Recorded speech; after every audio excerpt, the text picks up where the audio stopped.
Eu sou o Nelson Chixima, sou professor, advogado e falamos aqui no Adnocast sobre direito de família, sucessões, planejamento patrimonial, pactos antinupciais, falamos um pouquinho também de contrato de namoro e também contrato de união estável.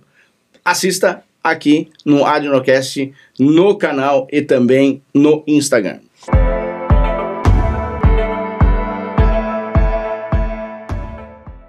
Olá, meu amigo, olá, minha amiga. Sim, estamos aqui em mais um nosso Adnocast, o podcast da Adnotari, da Academia Nacional de Direito Notarial e Registral. E eu já vou fazer aquele convite básico para você. Não é associado, não é associada ainda? Tá pensando o quê? Então, entra agora, você tá vendo esse episódio, você vai lá na outra aba e digita www.adnotari.org.br e faça já a sua associação. É baratinho, a anuidade, olha, pelos benefícios que se tem, você tem você tem benefícios incríveis pela anuidade que você paga. Então tem papo acadêmico toda terça-feira às 8h30 da manhã com o grande Marcos Vinícius Kikunaga. Você tem não só o Adnocast, mas você tem reuniões fechadas para associados com temas incríveis nos núcleos temáticos que são as divisões dentro da nossa academia. Materiais exclusivos, descontos em cursos e muito mais. Então, faça já a sua associação. E também aproveite e entra no Instagram. Vai lá no Instagram, @adnotari e pede para seguir lá, para que você também tenha muita informação bacana que nós divulgamos por lá. Então, não esquece, seja associado, associada. E ó, eu estou hoje eu estou tendo experiências incríveis aqui nesse Adnocast, porque hoje eu consegui realmente ter a presença de um grande amigo meu que eu conheço há pouquinho tempo, né, Nelson? Um pouquinho, né? Faz uns 20? Por aí, mais de 20 anos já. Putz. E por que é especial? Porque o cara mora nos Estados Unidos, só isso, e veio pro Brasil aqui num ciclo de palestras, congressos, cursos e tal, e sobrou um tempinho, eu resgatei ele, falei assim, tem que vir aqui, sequestrei na verdade, pra ele vir aqui. Obrigado, meu amigo. Tudo bem, Nelson? Tudo bem, obrigado, né? Obrigado a você pelo convite. Realmente não foi fácil para vir, estou numa maratona grande aí de palestras e de aula, né? Então, dessa vez não foi só palestra, foram aulas. E é das 9 às 18 horas, né? São cursos das 9 às 18. Então, estou agora quarta, quinta, sexta e sábado, tudo com curso das 9 às 18. É muito tempo, acaba não sobrando. Mas, como era para você, né? Então, eu consegui, nessa parte aí da manhã, que a gente conseguiu marcar, para fazer esse podcast que é muito bacana, muito legal, né? Até falar do meu amigo Capobianco aqui. Sim, também. Grande Capobianco. Tá aqui. Então não é só fazer o podcast, né? É reencontrar os amigos, aproveita para conversar, né? Saber um pouquinho de como que estão todos aqui no Brasil. É muito bacana. Muito bom. Até sempre agradecer aqui os estúdios do Capobianco aqui no Top Media, que sempre nos cede aqui esse espaço e com cafezinho. Hoje teve pão de queijo também. O cara, Capobianco é nota.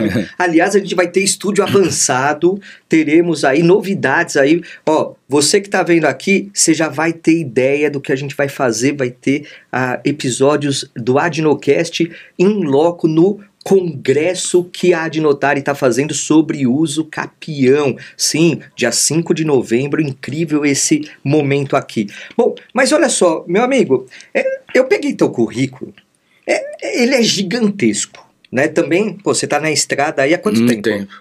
30 anos. 30 anos. Como advogado, né? 30 anos. Como professor também. Comecei dando aula com 23 anos. Caramba. Lá no Legale mesmo? Não, comecei lecionando na Universidade de Guarulhos. Eu tive até uma satisfação, né? Uma testemunha viva, né? Da primeira turma? Que é o vice-presidente, acho, da Vila Prudente. Putz, eu esqueci. Genivaldo. Genivaldo. Ele falou para mim, professor, fui seu aluno em 1996. Caraca. 1996. Então, eu comecei a lecionar em 96, quando eu consegui minha carteira da ordem também, foi no início do ano. e prestei o exame de ordem em 95. Então, realmente são 30 anos, né? Na verdade, 29 vai fazer 30 Isso, vai agora, fazer 30. Em 96. Tanto como advogado e como professor no ensino superior. Né? E aí você se especializou na área de família. Sim, na verdade... O que te levou à família? As famílias? Foram as aulas.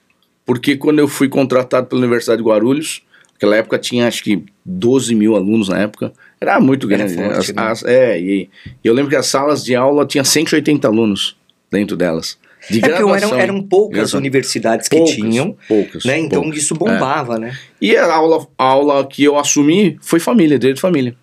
Então acabou com que, acho que de forma natural, né? Fui empurrado já para o direito de família e gostei das aulas e acho que comecei a me entusiasmar para também a advocacia no direito de família. Legal. Mas eu lembro, no comecinho, 5 anos de carreira mais ou menos, eu fazia tudo. Tinha até que as empresas que me pagavam por mês, me salvou bastante, porque é o início de carreira. Sim. Né?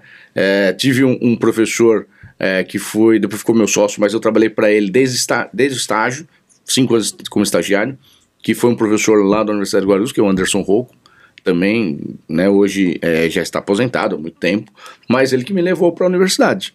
E aí me deram a cadeira de Direito de Família. Muito complicado, porque era o 8º semestre e eu tinha 23 anos para lecionar. Sim. Então tinha muitos alunos mais velhos do que eu, inclusive.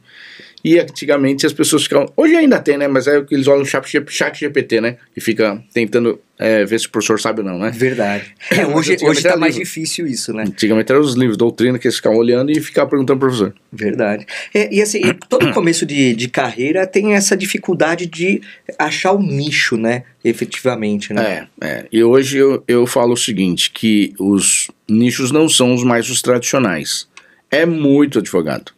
Então, se ficar querendo entrar no tradicional, família, que hoje virou meio tradicional, né, área civil no geral, penal, né, parte criminal, empresarial, tá meio sobrecarregado já, né, de advogados. Eu acho que tem que procurar realmente nichos diferenciados, né, que hoje tem muito. Na parte do direito digital, não é só o direito digital, tem várias outras coisas, Sim. né? Verdade. Então tem muita... Hoje, como eu estou fazendo hoje, planejamento patrimonial, está começando a ser divulgado bastante agora. Né? Eu lembro que o direito de família não era assim. Eu fui o primeiro presidente da Comissão de Direito de Família da OAB de São Paulo. Nós que criamos a comissão. Isso em 2009 para 2010. Então, assim, não tinha. A gente contribuiu para que isso se popularizasse. Ainda falando em OAB, você já foi conselheiro estadual, Sim. Você presidente de comissão, como você estava falando, mas você também, uma coisa que me marcou muito, você foi agraciado com várias láureas, né, várias medalhas da OAB, mas uma conquista que você teve foi de você ser o maior palestrante do estado de São Paulo, não foi isso? Com Sim. Maior quilometragem também, rodada. Teve época que sim. Daí o Departamento de Cultura e Eventos dava uma premiação, né, para aqueles que rodavam muito. Começou a dar depois, né, assim, não é... Eu já estava bem, eu comecei em 2003 fazendo as palestras na UAB, né, no Cultura. Era o presidente do Urso, depois o Humberto, que é o irmão, era o diretor de Cultura e Eventos. Puxa, ficou muito tempo e aí começaram a ele fazer premiações, mas depois uns 5 anos mais ou menos. E fui premiado alguns anos sim, né, com essa... O estado inteiro, estado né? inteiro. Você rodava o estado inteiro. Mas eu tive mais de 1000 palestras. Mais de 1000 palestras. Nossa. Isso físico, não é online. Físico, né? Não existia presencial, online. É tudo presencial, não tinha... Eu viajava muito. Todo dia na estrada. Eu lembro que vocês conhecem o Caio, lembra do Caio que é do tributário? O Caio falava assim, não, você vai daqui a pouco pro Amazonas e já tá fazendo palestra lá até pra tribo indígena, né? Pra poder falar do direito lá. Mas foi assim, várias palestras mesmo, em vários lugares onde ninguém queria ir, entendeu? Então, eu fazia questão, porque não chegava as novidades para o interior de São Paulo. E muitas vezes, não o interior que eu estou dizendo assim, Campinas, que já é maior, Marília, Presidente Prudente, são maiores já. Mas já fui também, todas elas. Mas mais interior ainda, cidades menores. Vai, né? Casa Branca, aí você pega umas, né, umas cidadezinhas bem menores. O pessoal não acredita. Hoje em dia o pessoal vai lá e tá uma casa toda bonita, mas antigamente eu já cheguei a fazer palestra que era uma casa, minha casinha, né, da OAB, mas uma casa pequena, que eu cheguei a fazer a palestra que era um balcão. Sabe aqueles balcões antigos, de casa antiga, que tem a cozinha, que dividia a cozinha com a sala? Sim. E eu ficava naquele balcãozinho lá da cozinha e os advogados eram do lado da sala. Eu ficava ali na divisão. Caraca. Então você vê, muita gente... A estrutura mudou muito, né? Mudou muito e assim, não era qualquer um que ia fazer essas palestras. Ninguém, a maioria não queria fazer. Mas hoje, como professor, você também tem uma presença digital fantástica, né? Não Sim. só no Instagram, você tem o seu site de curso, né? Sim. Você tem uma entrada boa. Fala aí um pouquinho também dessa Sim. mudança. Porque, ó, você foi morar nos Estados Sim. Unidos. O que me ajudou foi isso, né? Não. Né? E mudou completamente tua vida, não foi? Nessa época, fui embora em 2019, dezembro de 2019. Mas já tinha uma programação. Um pouquinho antes da pandemia, né? Um pouquinho antes da pandemia. Já tinha uma programação de fazer isso, então já estava me programando, né? E também me preparando já para o digital. Porque todas as aulas de pós que eu tinha, eu ia gravar tudo online, ia ser tudo online. Tudo virtual. Sim. Então fui tudo preparado, já com um computador legal, com uma câmera, não sei o que lá, tudo foi. E aí veio a pandemia. Eu lembro que te ajudou bastante nesse ponto. Me ajudou né, para crescer no digital, mas eu já estava preparado. Você entendeu? Parece que o negócio, parece que foi avisado. Você vai dessa forma. Você estava no time. Eu já estava preparado para fazer o online. A maioria não estava. Tanto é que eu lembro que tinha colegas que falavam assim, mas onde você comprou a câmera? Qual câmera que você usa? Não sei o que lá. E estava em falta essas câmeras. Porque todo mundo estava correndo atrás. Estava em falta e ficou caro, inclusive. Né? Então eu já estava preparado para isso. Então ajudou bastante, realmente. A pandemia foi um desastre, né? Uma coisa absurda. Lamentável. Que aconteceu, mas o digital cresceu muito, né? Então, e tanto lá no Legale, que você também... Você coordena ainda lá no Legale após? Após de família. Após de família. Virou, né? A gente tinha turma só presencial e aí virou também tudo digital. Tudo digital. Tudo digital. Acho que nem tem mais presencial, né? Não, que eu saiba não. Acho que é tudo digital. Tudo digital. Mas realmente, hoje em dia, eu sei que a velha guarda ainda gosta do presencial. Mas se você pegar as molecadas, eu tenho feito as palestras na OAB. É pouco jovem. O jovem, você vê que está mudando, a advocacia está mudando. Ela não é mais aquela de presencial. O jovem hoje ele está na internet, ele está no celular, e eu vejo que eles têm até um pouco de dificuldade de sociabilizar, né, com o outro, porque é só a internet, só ficar ali no celular, e a conversa é só por mensagens. É muito, né? Muito individualista, né? Claro, tem os benefícios são incríveis, né? O acesso ao conhecimento, conhecimento de qualidade, né? É impagável esse diferencial. Só que de outro lado você tem essa sociabilidade de uma certa forma que eu acho importante. Né? Eu acho importante, mas assim, nós não estamos nessa geração, entendeu? Então o que é importante pra mim pode ser que não seja pra eles. Claro. Então eu penso muito nisso, que a gente às vezes quer colocar nossa ideia, mas a nossa ideia já não é mais dessa geração. Sim. É muito diferente.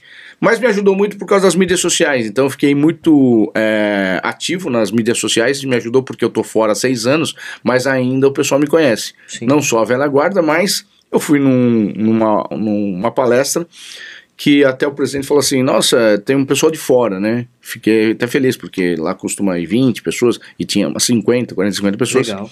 Tinha batido o recorde. E até falou, pô, meu pai assistia seus vídeos, DVD, tudo. Então você vê, o presidente já era, né, da outra geração. Mas o Legale fez uns DVDs, né, da gente. DVD, CD, tinha lá. Tinha. E então ajudou bastante, porque muitos que foram tirar fotos depois comigo no final, falaram, professor, foi legal te conhecer, que eu sigo você, né, no Instagram, tudo. Então eu acho que muita gente foi no presencial por causa realmente da mídia social. Sim. Porque ele me conhece na mídia social e ele foi lá para ver presencialmente. Então aí começa a atrair às vezes para presencial, mas não é o normal presencial mais, eu acho. Não é. Falando em não é mais o normal presencial, você foi em 2019, final de 2019 para os Estados Unidos, 6 anos que você vem para cá mais esporadicamente. E como que é advogar nessa distância, né, aproveitando esse gancho? E uma coisa que eu assisti a sua palestra na Vila Prudente, né, na semana passada, e você foi bem pontual em falar que você dá importância para a advocacia extrajudicial, que é muito mais viável sob o prisma de efetividade, tempo, remuneração. Mas antes disso, como que é advogar à distância? Bom, desde dezembro de 2019 eu faço dessa forma, né? E eu tinha muitos litígios, tenho muitos processos, né? E eu estou diminuindo bem agora, é muito de litígio, porque realmente não está valendo a pena, só vale a pena quando você cobra muito bem. Então, hoje os honorários, eu sempre cobrei bem, tá? Mas tem diminuído. Pela tua qualidade, né? Mas tem diminuído, porque o pessoal não quer pagar tudo isso mais, né? Mas eu consegui advogar, porque hoje ficou tudo online. Depois da pandemia, tudo ficou online. Audiência, tudo eu fiz, todas as audiências eu fiz de lá, né? De uma forma de despachar com um desembargador, tudo. Teve uma época que não era pelo Teams, mas ele mandava o WhatsApp pra mim, ou seja, eu mandava pra assessora dava pra ele o WhatsApp, e aí ele ligava pra mim, pra despachar. Sim. Tudo isso fiz dessa forma. Hoje parece que está voltando alguns presenciais, né? Algumas audiências presenciais. Mas tem o balcão virtual hoje. Hoje você não precisa, eu acho que não precisa nem no também. fórum mais, né? Então tá muito mais facilitado essa Mas parte. o problema do litígio é que ele demora. E assim, os honorários têm que valer a pena. Eu sempre dou o exemplo de 10 mil reais, né? Então, se o advogado cobra 10 mil reais para poder entrar com uma ação, para defender a pessoa, se demorar 10 anos a ação, foi 1.000 por ano que ele recebeu. E se dividir por 12 meses, que é um ano, vai ficar uns 80 e poucos reais por mês. Que eu falo que não paga nem internet, esses 80 e poucos reais por mês. Não valeu a pena. É que assim, de um ponto de vista inicial, fala, 10 mil reais. Então, só que você vai ficar 5, 10 anos. E o trabalho, aí vamos falar assim, mas tem meses que não faz nada. Realmente, tem meses que não faz nada. Tal. Mas só que um recurso aqui, outro recurso acolá, uma manifestação aqui, outra acolá, o tempo, o esforço não é compatível com a remuneração. Não, e você recebeu 10 mil naquele mês, então no outro mês você vai ter que ter outro processo. E aí ainda, então se ele pegar, isso tô falando pouco, 10 mil por processo e por mês, vai dar 12 processos no ano. Sim. Mas já deu 12, então ele já começa a ter prazos para cumprir. Com certeza. No outro ano são 24 já. E aí a progressão mas não é só isso, ele vai pegar 2 ou 3 por mês. Sim. E é por isso que quando eu tive a oportunidade de conhecer o mundo dos leilões, que eu vi que, ainda que no judicial, de 3 a 6 meses era o tempo médio de trabalho, falei, vou esquecer processos de décadas para virar um processo, uma intervenção de 3 a 6 meses. Não, você virou a chave. Sim, virei a chave. Ele teve a decisão. E eu falo, a pessoa pensa que é 10 mil que vai entrar no bolso dela, não é. E a nota fiscal, o imposto de renda. Sim, tudo. Vai comendo. Água, luz, telefone no seu escritório, internet, como eu falei, o escritório em si que tem o aluguel, ou se não é aluguel, é o imóvel seu próprio, melhor, mas tem IPTU para pagar, tem manutenção no imóvel. Então não são os 10 mil. É que o advogado, ele muitas vezes não sabe fazer gestão, né? A gente não aprendeu isso na faculdade e não aprende até hoje. Porque assim, qual é o custo que envolve o serviço? Né? Claro, se a gente for colocar na conta, você fez também doutorado, isso, aquilo, põe na conta tudo que a gente gastou para ser o que somos hoje, né? De investimento em livros, até hoje eu compro livros, tal, não sei o quê. Você fala, eu tenho que cobrar gigantescamente só por conta da minha preparação, né? Fora esses custos que às vezes são diluídos tanto que a gente não percebe. É a internet do celular, o próprio celular, porque se você não tem um celular bom hoje... o terno, que nós não temos auxílio. Sim, paletó, não tem. Né? Nós não temos. E a advocacia extrajudicial, para você, então, é a saída? Assim, eu entendo que os honorários são efetivos realmente, e é o que você realmente conquistou e vai ter de justo de honorários para receber. Porque muitas vezes o litígio não tem não é justo o que você está recebendo, tá? Pode ser que o cliente esteja pagando bastante, ele falou, paguei bastante bem. Tudo bem, mas se você diluir em todos os tempos que nós ficamos com o processo, pode ser que realmente não valeu a pena para o advogado. No extra, sim, No extra você sabe o tempo, vai depender de você, né? Então, por exemplo, um inventário, um divórcio extrajudicial. Um inventário eu já fiz em 2 semanas, um extrajudicial. Você terminar o inventário em 2 semanas. Que maravilha. Então, se você for fazer um arrolamento sumário, que praticamente é o mesmo do inventário extrajudicial, os requisitos, você vai demorar no mínimo 6 meses. 6 meses a 1 ano. Eu falei 6 meses, a maioria dos alunos falou, pelo amor de Deus, não é 6 meses, não, é 1 ano para mais. Porque tem vara que está demorando até para despachar, 3 meses para despachar. Verdade. Não, e sabe o que é interessante? Se a gente estivesse conversando alguns anos atrás, quando se falava em extrajudicial, até nem usava esse termo extrajudicial, era mais o que o advogado do consultivo. Porque se dividia entre consultivo e contencioso, basicamente isso. Ou você tem a parte de contratos, tal, ou então você vai para o litígio. Né? Basicamente era essa a divisão da advocacia. Hoje não, hoje a gente tem o consultivo, tem o judicial e tem o extrajudicial.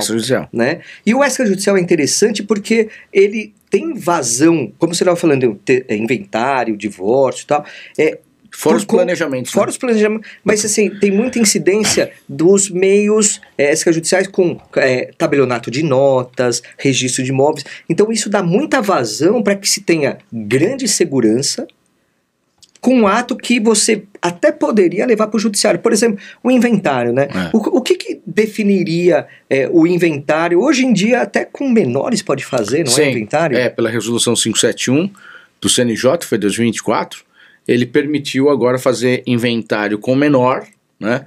Desde que seja a partilha igualitária. Então, o tabelião vai mandar a minuta para o Ministério Público, porque tem que ter, e o Ministério Público não tem o que falar, ou seja, se tiver de forma igualitária, ele tem que autorizar. Quando você fala igualitária, significa que é por frações. Frações. Não é assim, o imóvel X para um, ainda que seja equivalente, não.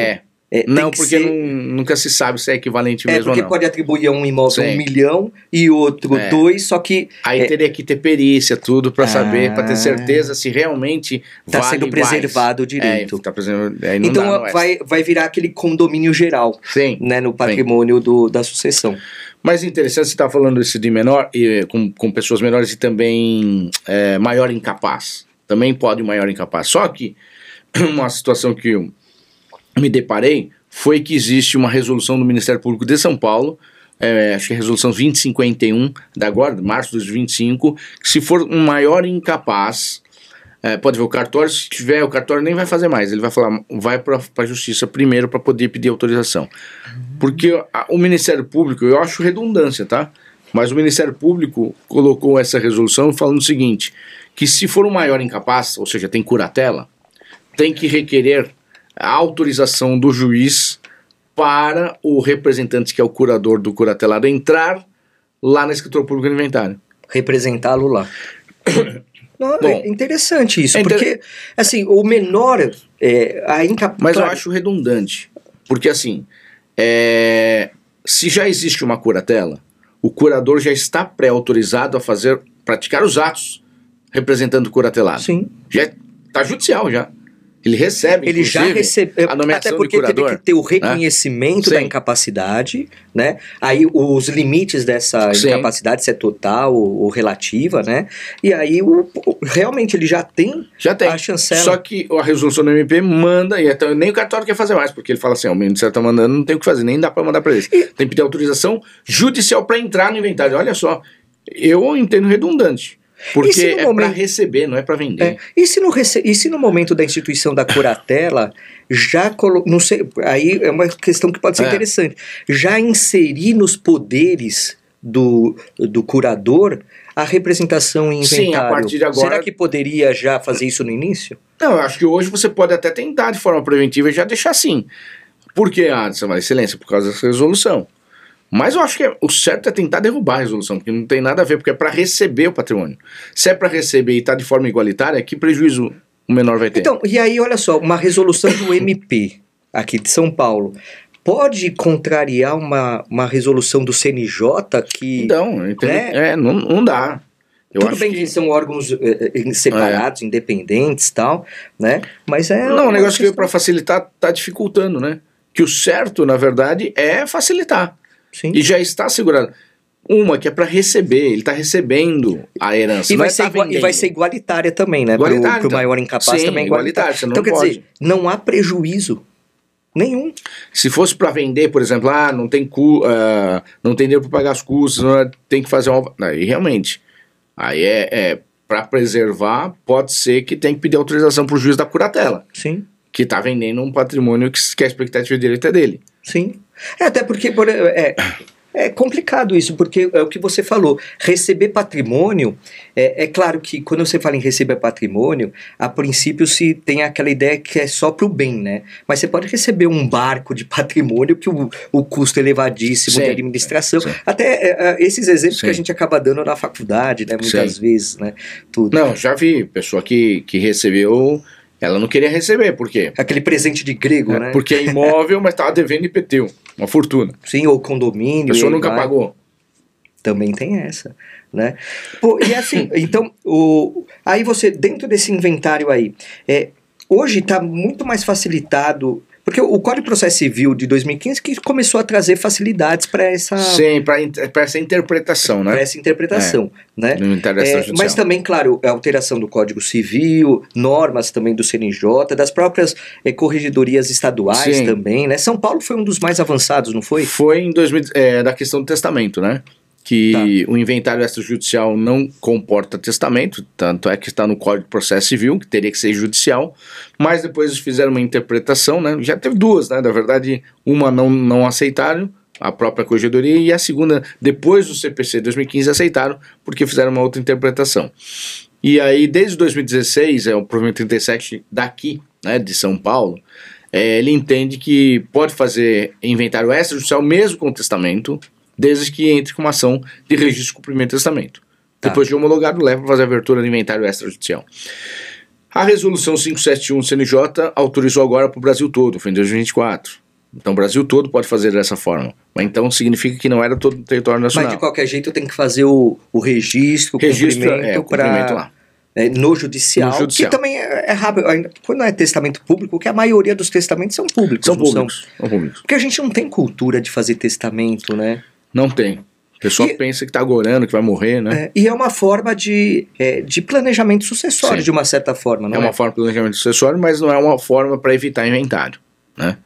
Então, é isso que é o detalhe, porque tem gente que acha, fiz o testamento, evitei um inventário. Não. Vai ter que fazer o inventário. Vai ter que fazer. E vai dar 2 trabalhos, porque vai ter que fazer registro de cumprimento de testamento também. De qualquer jeito precisará. Então, assim, é um planejamento? Sim, porque dependendo da situação do cliente, é melhor fazer um testamento. Sim. Agora, não vai evitar o inventário.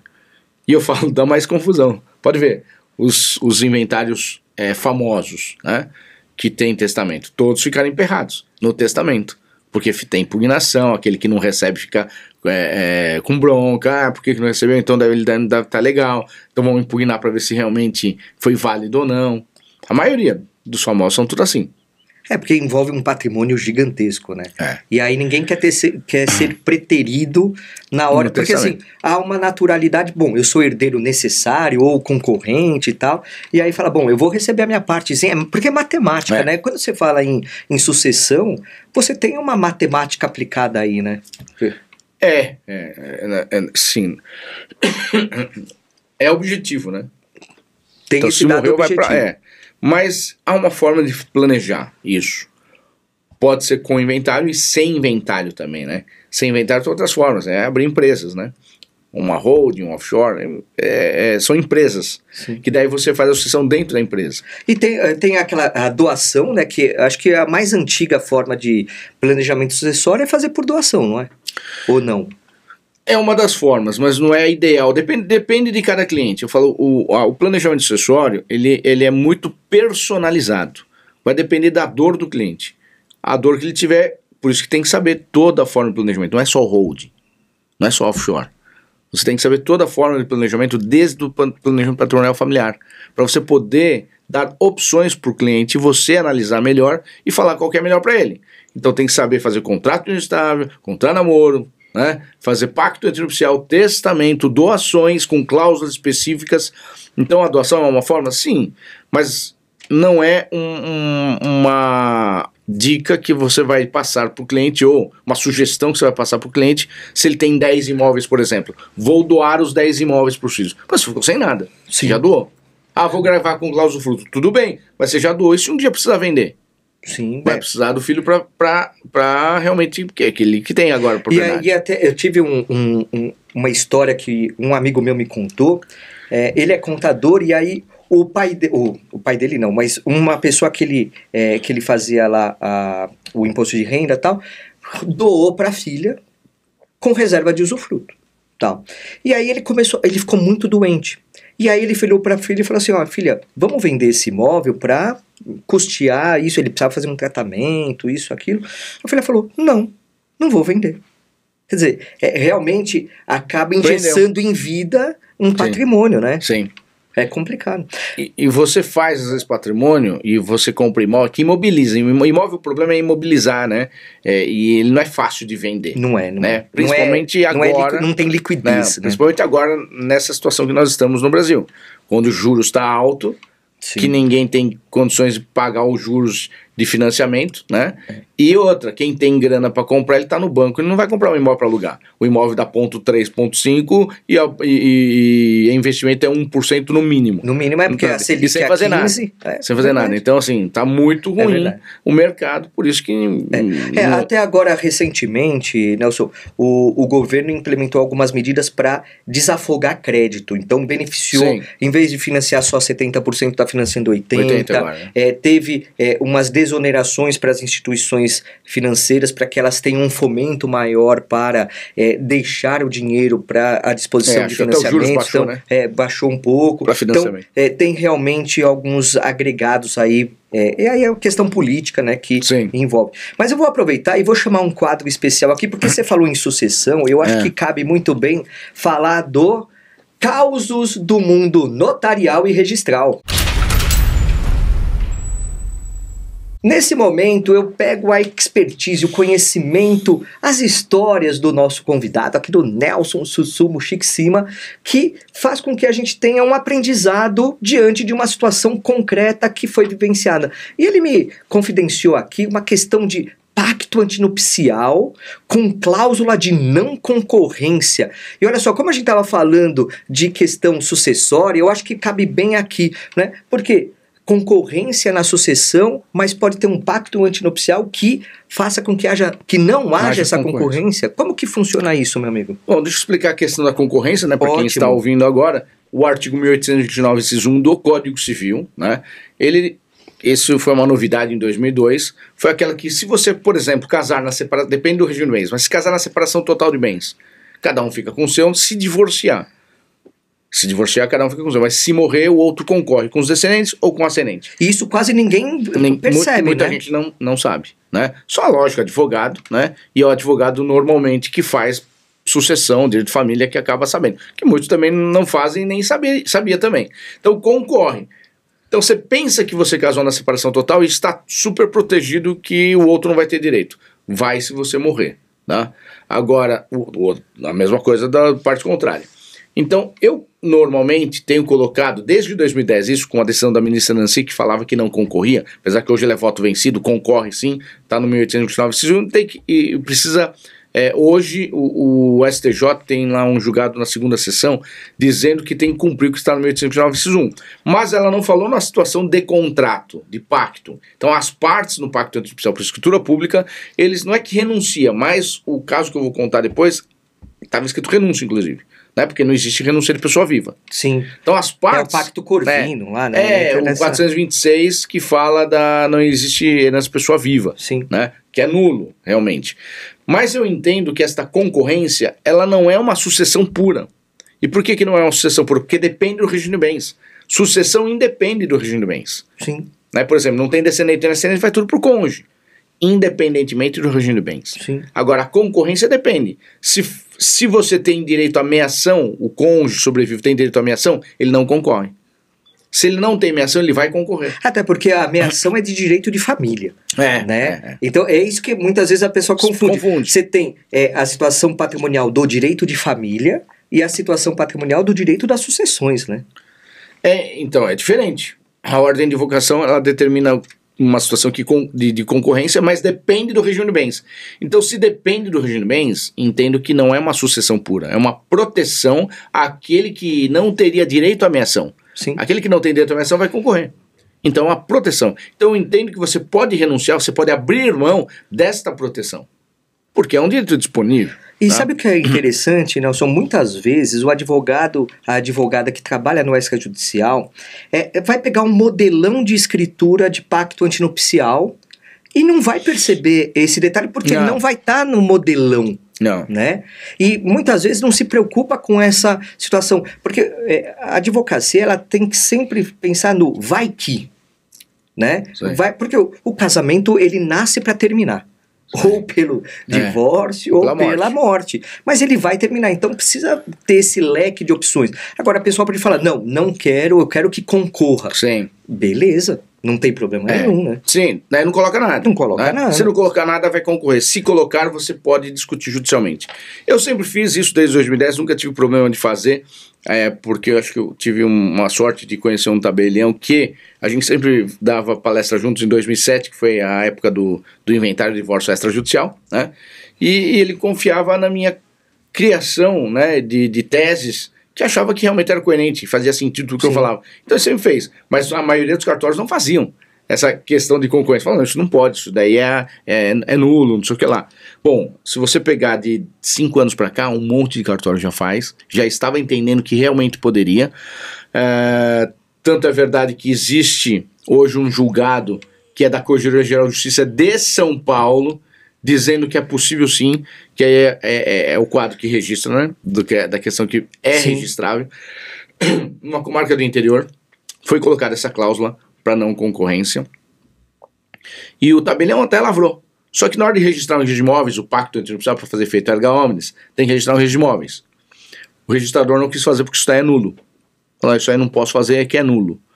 Bom, o advogado, acho que fez o pacto para o casal, resolveu fazer não foi o casal, desculpa, foi o advogado deve ter provocado o cartório para suscitar dúvida para o corregedor. E foi para o corregedor da comarca, o Ministério Público foi contra, falou que não pode mesmo, é nulo, e o juiz foi na dele também. Não pode, então não dá para fazer, não dá para registrar. Aí houve um recurso, provavelmente o advogado do casal recorreu, apelou para a Corregedoria-Geral de Justiça. O corregedor, não sei se ainda mas em 2024 era o Francisco Loureiro, e ele julgou, um professor de primeira, né? Sim, fantástico. E um ótimo juiz também, né? Então ele julgou das seguintes, vou resumir, vai. Ele julgou que tem que registrar sim. E quem tem que falar se é nulo ou não é a justiça e não o cartório. Por quê? Também ele tem 15 páginas. Que maravilha. É muito legal. É uma aula, né? Uma aula. Tá? Mas eu vou resumir. Por quê? Que ele entende que o cartório tem que registrar. E se for utilizado esta cláusula, quem vai decidir se é nulo ou não é a justiça. Porque é uma prevenção, uma cláusula preventiva. Não sabe nem se vai usar. Sim. Pode ser que ocorra o divórcio, aí não usou. Porque ainda que a morte seja um evento futuro certo, né, é um termo, o casamento pode acabar pelo divórcio, que é um evento futuro incerto. Incerto. Né? Com certeza. Então assim, se ocorrer, vai ser decidido pela justiça. Então, eu sempre fiz assim, eu explico para o cliente, é melhor colocar essa cláusula do que não colocar. Porque se você não colocar, vai concorrer. Agora, se você colocar, vamos discutir judicialmente. Vou dar um exemplo verídico, tá? Que foi de fato, que aconteceu. Pode até ser no outro quadro, mas manda ver. E uma garota rica, que era sócia do pai, mas o pai morreu, ela ficou com a sucessão, e a irmã também ficou com uma parte, mas ela majoritária, milionária, e resolveu casar com um rapaz que não era rico, né? E casou com esse rapaz, e provavelmente ela pediu orientação para alguns advogados, principalmente da empresa. Aí por isso que eu falo, advogado para pedir orientação na hora de casar, relacionamento familiar, é família. Senão não sabe. Que quer aproveitar, já que tem um advogado da empresa, vamos aproveitar o advogado aqui. Não dá, sai caro depois. E casou. Acho que ele deve ter falado separação total de bens, e casou na separação total de bens. Tô tranquila, né? Na hora que fez o pacto, casou, passou a ter validade de separação total, no dia seguinte foram para a lua de mel, e aí o caminhão, um acidente, o caminhão tombou do lado dela, ela morreu. Nossa. E ele ficou viúvo triste. Horas depois... E milionário. E milionário. Tá? Milionário. Dizem que não estava muito triste não, tá? É verdade, a sogra estava falando. Porque, olha só, ele vai concorrer com a sogra, porque o pai já tinha morrido. Mas eles não tinham filhos, então vai concorrer com a sogra, em meio a meio. Metade. É justo ele ter direito em um dia, nem passou a lua de mel, a metade do patrimônio? Se a intenção foi, e aí uma coisa que eu ouvi na tua palestra foi a intenção da pessoa, qual foi? A intenção ao estabelecer o regime da separação total de bens foi, não quero que você tenha meu patrimônio. Só que na concorrência ele vai ter metade nesse caso. Vai ter, ela tem, não tem o que se discutir. Se tivesse colocado a cláusula para não concorrência, vou discutir na justiça. Sim. E eu tenho quase certeza que o juiz ia bater o olho, né? Que a gente ia juntar, que ele ficou rindo, né? Aquele negócio todo, né? E o juiz falaria, pô, vai trabalhar, né? Sim. Um dia você vai ficar com 10 milhões, 5 milhões, sei lá, né? Sim. Então, não vai concorrer porque você assinou um contrato falando que não vai concorrer. Então, eu entendo que não daria. Agora, por exemplo, vou inverter. Só para dar um exemplo e ficar forte para o pessoal realmente ver a diferença. Porque eu não estou dizendo que essa cláusula é válida. Eu falo para o cliente também. É melhor ter do que não ter. Nós vamos poder utilizar. Pode ser que não dê. Vamos supor que tem a cláusula. Eu fiz lá o pacto e coloquei a cláusula. E o casamento durou 50 anos. Tá? 50 anos. Não foi um dia. 50 anos. E tem a cláusula. Vamos supor que ela morre. E a sogra já está com 120 anos, né? Então a sogra vai falar assim pro juiz, excelência, aqui, tá escrito aqui que eles não vão concorrer. O juiz vai olhar e falou, pô, mas 50 anos, durou o casamento, né? Sofreu muito. Fez por merecer, fez por merecer. E a legislação colocou a concorrência para proteger o cônjuge que não tinha direito à ameação, realmente. Eu acho que a cláusula vai ser declarada inválida. Tá. É nula. Então tudo vai depender do caso concreto. Do caso concreto. Mas agora o que você pontuou é bacana. Como é uma cláusula preventiva e o notário ele não tem poder de ingerência sobre a manifestação de vontade, porque é um ato volitivo. Sim. Né? Eu estou declarando que eu quero... E é prevenção, não sabe nem se não está usando agora. E aí quando esse pacto for levado ao registro imobiliário para ser registrado, ele também não vai poder, porque foi aí que pegou, não vou registrar porque tem essa cláusula de não concorrência, né? Então, e falando que é nulo. E falando que é nulo. Mas não é, porque não sabe ainda então, se vai ser nulo ou não. Justamente. Você não tem como ingerir sobre um ato que não é da sua competência. Claro, tem toda uma formalidade, um filtro que é passado pelo registro imobiliário. Se ele vê que tem vício ali mesmo, na hora do ato vício tem ali, aí tudo bem. Sim. Mas esse é um ato preventivo, não está sendo usado agora. Não, maravilha. E pode usar como não pode usar. Com certeza. Esse foi um misturado aqui. Eu falei causos do mundo, mas aqui é o vai dar registro com causos, porque o Nelson ele traz uma vivência fantástica. Então, este foi o quadro Vai dar registro com causos do mundo notarial e registral. Tudo junto e misturado. Porque assim, e é interessante porque a tua didática, Nelson, traz de uma simplicidade, traduz, né, uma situação complexa numa simplicidade, porque esses exemplos vão realmente traduzir muito, né, o direito e vão dar indicação de como deve ser utilizado efetivamente. Né? Agora, na separação de fato, aí é que tá, as pessoas na separação de fato acabam não tendo preocupações, muitas vezes, né? Mas há uma atuação que o advogado, a advogada pode ter diante de uma... Porque assim, cada dispositivo do código pode ser um produto a ser fornecido. Sim. Né? Uma separação de fato a princípio que é relegada, não, muitas vezes a pessoa só vai pensar no divórcio quando tiver um novo relacionamento, muitas vezes. O que dá para ter de prevenção nessa questão da separação de fato? Não, primeiro que desde o Código Civil de 2002 surgiu aquela oportunidade de reconhecer união estável aquela pessoa que está separada de fato. Ou seja, ela está casada, porém não vive mais com seu esposo ou com seu marido e tem uma outra pessoa aqui. Aqui pode dar união estável? Pode. Sim. Mas tem que provar a separação de fato.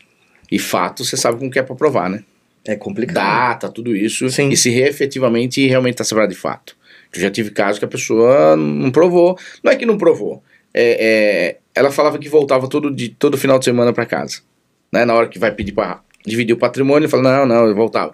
E a ex-mulher de fato separado, falava o quê? Não, ele voltava assim. Só, lógico, para não dividir o patrimônio com a outra, né? Para ficar para ela também. Sim. Tudo interesse. Então, a questão patrimonial é a principal na questão da separação de fato, do marco da data da separação de fato. E principalmente hoje, é a segunda situação, né? Então, primeiro da união estável, mas a segunda situação da separação de fato, hoje a jurisprudência majoritária entende que ocorreu a separação de fato, a partir dali não comunica os bens mais. Quer dizer, o regime do casamento ele cessou ali. No momento da separação, ainda que não tenha sido feito o divórcio. Jurisprudência, né? Porque na lei só fala com a separação, ou que existia, né? Separação judicial ou extrajudicial, ou divórcio. Sim. Mas a jurisprudência entende que é separação de fato. Se você comprovar, a partir dali o regime de bens não vale mais o casal. Quer dizer, e patrimônio adquirido posteriormente já não tem entra direito na partilha do casamento. Eu lembro que antigamente o meu cliente estava já separado de fato e falava assim, eu vou comprar. Não compra, enquanto não entrar com o divórcio. Porque tem que ter um marco ali. Não compra. Agora você espera um pouco, divorcia primeiro, tudo. Hoje não, você tem como fazer a separação de fato, isso foi chamado a atenção na resolução 571 do CNJ, que criou, né, a escritura pública de separação de fato.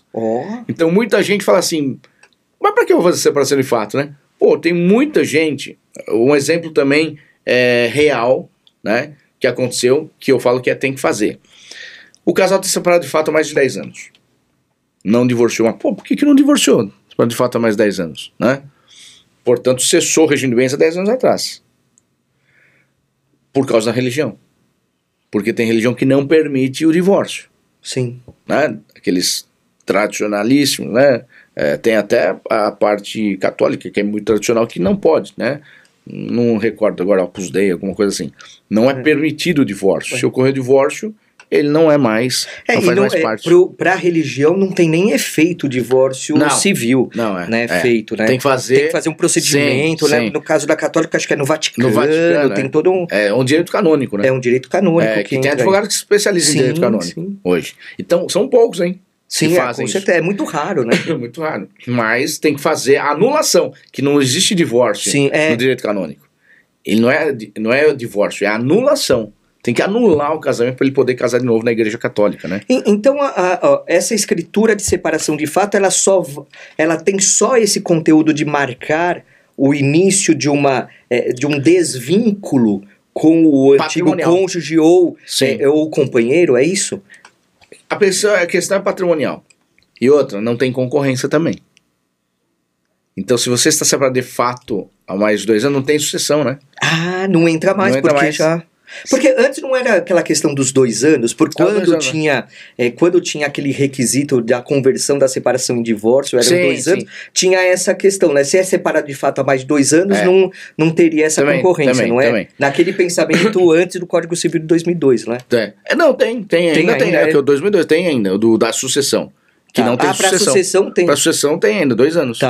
Então, mas essa escritura barraria, então. Barraria.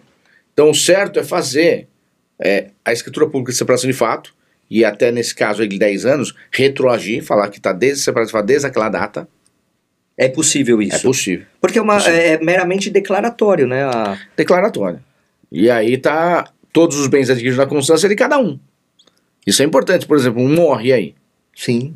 Como vai fazer essa divisão toda? E se ele tem filhos de outro casamento? Olha o problema. E se ele vive em união estável com outra pessoa? Sim, também. Né? É que nesse caso que eu falei, não, era mais por causa da religião mesmo. Eles estão cada um na sua casa e não tem nenhuma outra pessoa. Mas é importante por causa da questão, às vezes, sucessória, né? Mas essa escritura de separação de fato não vai ter outro componente, por exemplo, fazer partilha, nada disso. Não precisa fazer partilha. Vai ser na hora... Que aí teria que fazer o divórcio extrajudicial. Aí é outra... Ou quando ocorrer a morte e o inventário. Mas aí tem um marco, né? Sim. Você já capturou ali acabou. Aquele momento. Então, já que a gente está falando dessas situações, eu vou entrar aqui num causos do mundo notarial e registral, que você trouxe um efeito interessante, porque você falou brevemente, você usou o termo namoro. Sim. Né? E aí, o que acontece? Tem a ficada... Tem aquela evolução, aquele bate-papo que se transformou na ficada, aquele chaveco pelo Instagram, isso, aquilo, tal, saiu, ficou, tal, começou a ter um relacionamento mais profundo, começou a namorar. Beleza.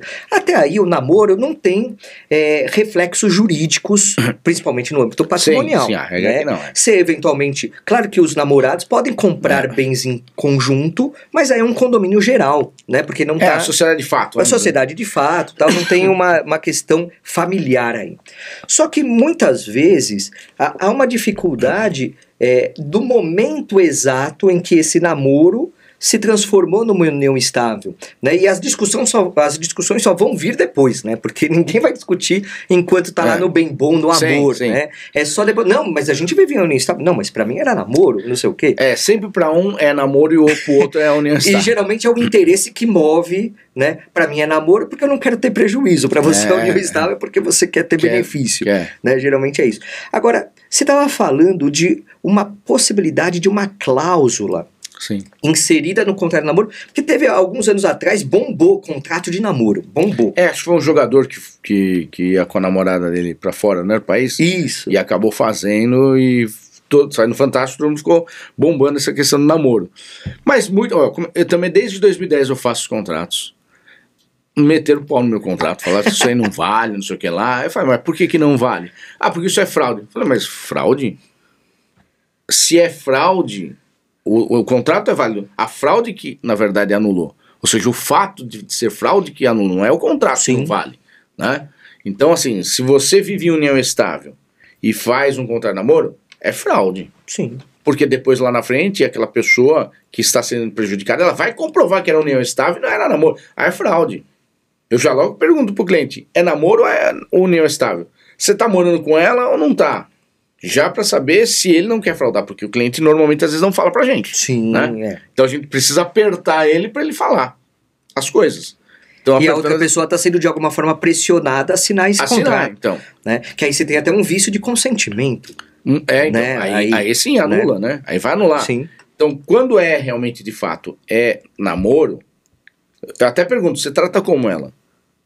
Trato como minha companheira, minha esposa. Não dá já. Aí já era. Porque as pessoas já ouviram falar. Então, as testemunhas vão comprovar que é união estável. Agora, se é namorada, minha namorada, meu namorado. E aí você sai de um contrato de namoro e passa para regulamentar a união estável. A união estável. Né? Então, mas para que se faz um contrato de namoro? Né? E hoje você vê, bombou. Desde aquela época que eu faço, então, o que significa que a minha tese deu certo, né? Sim. Porque todo mundo faz hoje. Até aquela concorrência que eu acabei de falar, né? Agora... Foi até o tribunal que decidiu que pode colocar. Sim. Tá? Então, você vê que realmente deu certo. Visão além do alcance, você é o futurista. Não, e não foi uma criação que não faz sentido. Não, faz todo sentido. Porque tem gente que faz uma criação e realmente você bate o olho e fala, não vai dar certo, isso aí vai dar um problema lá na frente. Sim. Mas esse deu, inclusive você alerta o cliente que pode ser que não dê certo, não dá para dar 100% de garantia. Claro. Não existe isso. Mas por que você faz um contrato de namoro? Porque os namorados hoje, principalmente hoje, ele confunde com a união. É muito fácil confundir o namoro com a união estável. Os namorados vivem juntos, dormem juntos. Tá mais intenso, né? Mais intenso. Vamos ficar no meu AP dessa vez. Vem pro meu esse final de semana. Vamos viajar junto. Isso, né? E ainda posta no Instagram, né? Sim. Posta a minha primeira lua de mel. Pronto, já começou a dar união estável. Então, as pessoas uma semana de namoro, tá lá postando de lua de mel. Lua de mel. Então, assim, tem que tomar cuidado com a fala, que isso pode quebrar o contrato de namoro, mas para mim pouco importa se no momento que ele assinou o contrato de namoro já está protegido. Porque esta cláusula mais importante que a gente coloca dentro do contrato de namoro, ela equivale aos honorários do advogado, eu falo, né?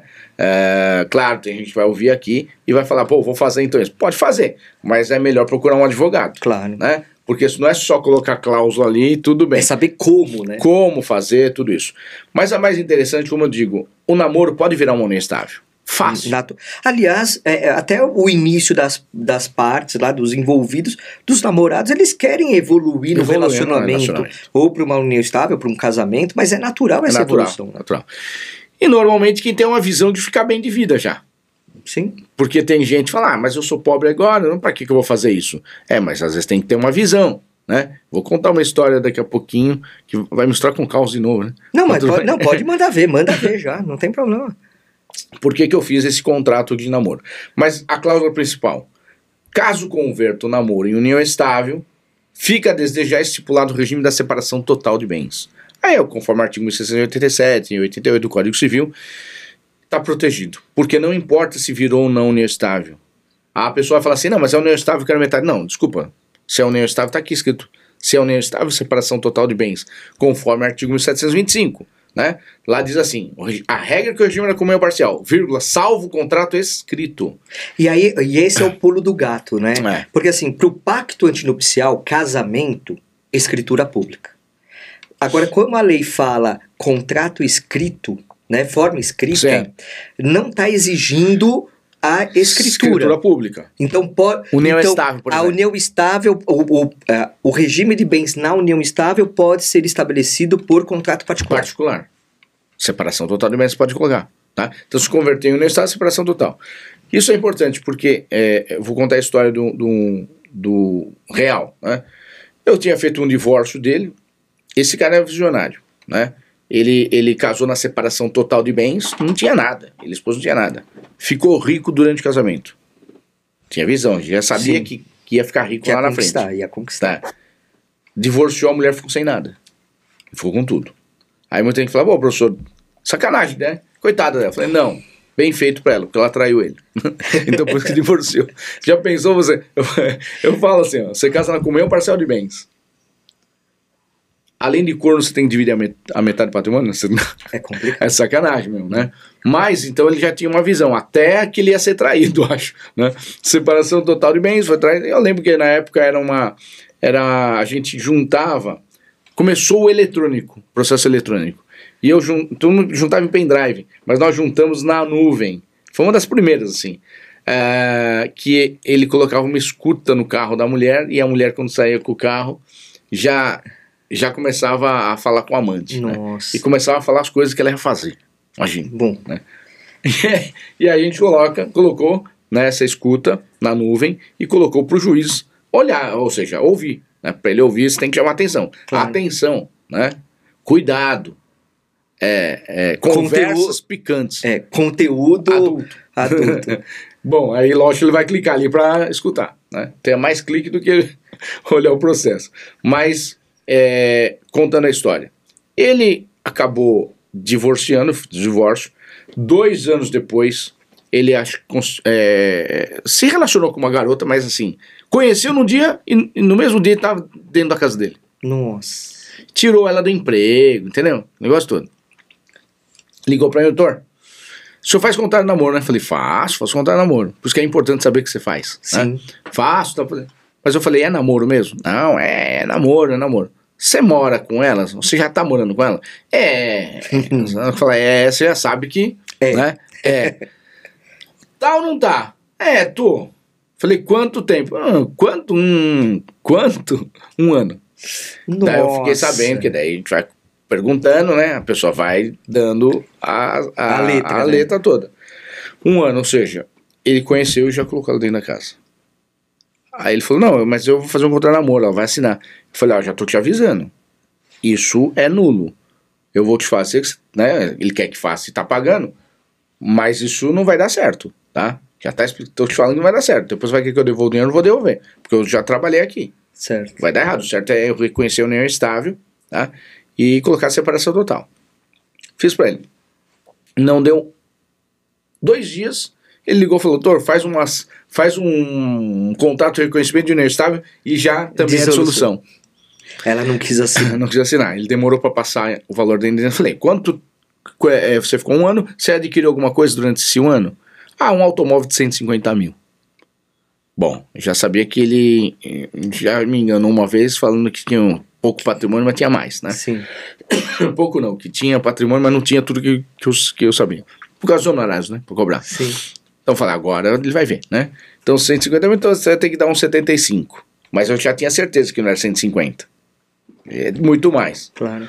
Aí ele me passou o valor. Demorou um tempinho para passar o valor para colocar de indenização para ela. 200 mil reais, mais uma pensão de 8 mil por mês durante 24 meses.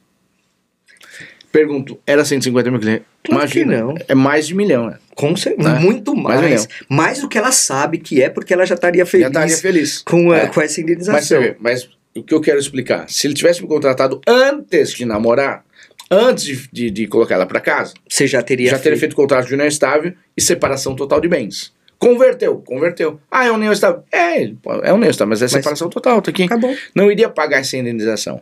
Pode ser que iria pagar uma pensão, mas não a indenização, né? Porque como ele tirou do emprego, o negócio todo, mesmo separação total é possível ter direito, sim, durante um período. Sim. Né? Hoje não é vitalício também a pensão para ex-mulher e ex-marido, mas poderia ser por um período, foi o caso dele aqui.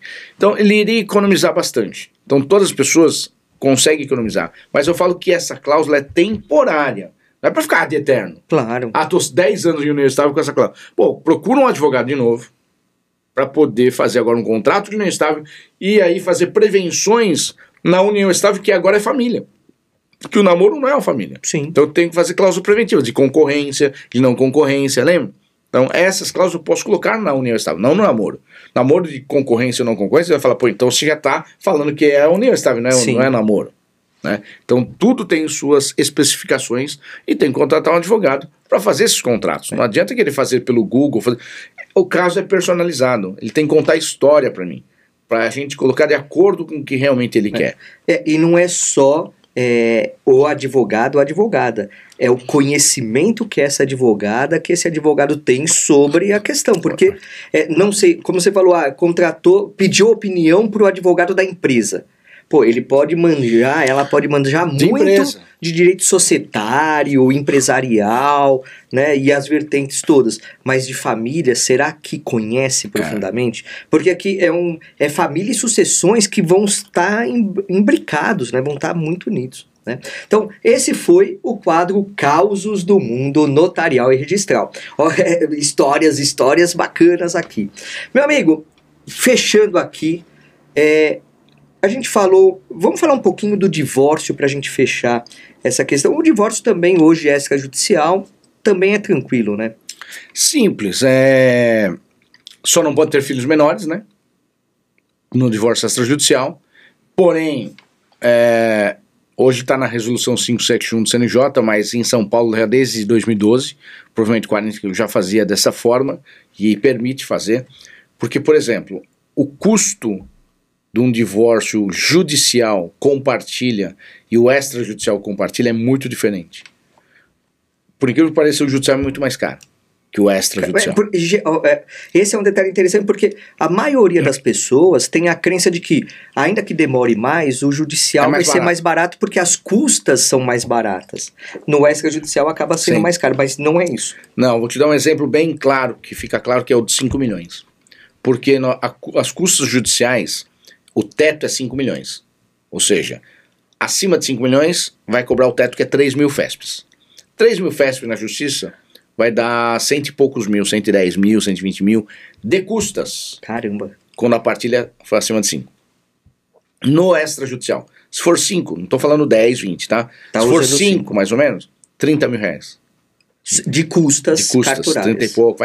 Vai sair uns 70, 80 mil de diferença que você economiza. E assim, você economiza e o advogado, a advogada pode ampliar os seus honorários. Porque vai mais rápido. Não só mais isso, mas olha só, vamos pensar. O judicial, você vai me pagar o honorário X, vai demorar um tempo que a gente não tem como definir, e você ainda vai pagar 100 mil de custas. No extrajudicial vai demorar muito menos, você vai ter custas menores, mas os meus honorários são Y. Então você consegue até cobrar mais honorários. Sim, e isso que o advogado tem que ter isso na cabeça. Porque eu já vi muitos colegas falando assim, não, mas como vai demorar menos, ele tem que cobrar menos. Não, mas você está invertendo. Não. Porque o cliente, pergunta para o cliente assim, você prefere que o processo demore mais ou que demore menos?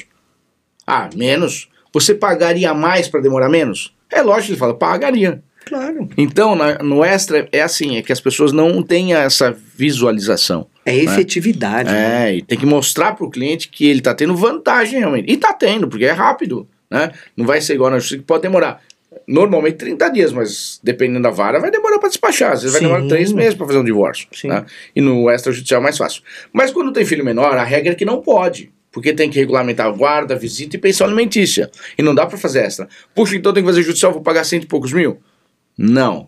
Você tem isso em São Paulo desde 2012 que eu falei. Hoje o provimento 571 permite em todo o território nacional. Você faz a guarda, visitas e pensão alimentícia judicialmente, pede a homologação, é consensual. vai pagar as custas em São Paulo, que o valor da causa vai ser o maior, que é o 12 vezes o valor da pensão alimentícia, e vai recolher 1,5%, que não vai dar 100 mil. Sim, né? com Não certeza. vai dar isso, vai dar uns 10 mil, 15, vai que dê 10, tá? Então ainda está economizando muito. Claro. Eu pego essa homologação do juiz e levo para o cartório de notas, faço o divórcio e partilha no cartório de notas. E mostro para o tabelião que já tem regulamentada a guarda, visita e pensão alimentícia dos filhos menores. Ele pode fazer.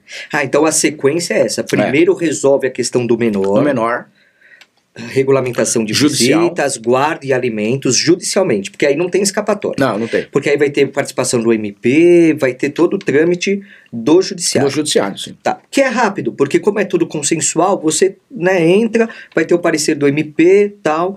Muitas vezes não tem nem audiência, né, pra Não essa, tem mais. Não tem mais, né? mais. Hoje tá Não tem mais, dispensado. tá dispensado. E aí você vai com essa homologação, você vai pro tabelionato de Tabelionatas. notas e fala assim, olha, agora é a partilha patrimonial Patrimonial com divórcio. com o divórcio. Aí eu vou pagar 30 e poucos mil lá. Tá. Os alimentos pro cônjuge ficam no judicial ou no tabelionato de notas? Não, extra? no tabelião, no extra. Também. No extra. No extra. No extra. Eles Ah, podem tudo- renunciar Tá. aos alimentos. Que aí vai, então é só questão do menor mesmo, a questão do cônjuge da cônjuge Fica aqui os alimentos. fica no. Fica Ou no- eles renunciam ou eles vão fixar alimentos. Tá, mas aí pode ser na escritura Na escritura, pública que na vai ser escritura. lavrada. Na escritura. Tanto é verdade que hoje o artigo 911, né, do CPC, ele prevê a execução extrajudicial de alimentos com os mesmos termos do judicial. Ou seja, da prisão também. Caramba. Da prisão também. Então você pode fazer execução de alimentos extrajudicial, né, de título extrajudicial, desculpa. Execução de alimentos de título extrajudicial, que é do cartório de notas dos alimentos, e fazer sob pena de prisão. Igualzinho que é do 529, né, do Código de Processo Civil. Que maravilha. É igualzinho. 3 dias para pagar, se não pagar, prisão. Tá. As últimas três prestações, né? Que maravilha. Alimentos. Ó, Nelson, olha, o tempo passa, o tempo voa e a conversa aqui tá numa boa, porque é muito bom falar com você. Mas, ó, vamos fazer o seguinte, como a gente tem um outro episódio pra gravar também, eu quero te agraciar com uma lembrancinha da Adnotari, né? Ó, esse bloquinho, uma canetinha Obrigado. aí da Adnotari pra você. Mas, ó, vamos gravar Obrigado. mais, vamos gravar sim. mais um episódio, porque é fantástico. E tem que aproveitar que você tá aqui no Brasil, vamos aproveitar bastante mesmo. Vamos sim. Então, olha só, obrigado. Mas ó, antes de você ir embora, quase que eu esqueci, Capobianco, quase que eu esqueci, nós temos um quadro surpresa que eu não te falei, por isso que é surpresa, né? Que é o nosso Adnoesc. Acertei o nome. Olha só, nesse quadro eu faço perguntas pai bola, aquelas perguntas pinga-fogo, para que a gente possa conhecer mais do Nelson Sussumo Chixima, a pessoa dele. A pessoa que advoga há 30 anos, professor também há 30 anos, que formou milhares de alunos e ainda vem formatando profissionais, né, com um gabarito fantástico, porque eu sei a tua qualidade aqui, foi nítida essa qualidade.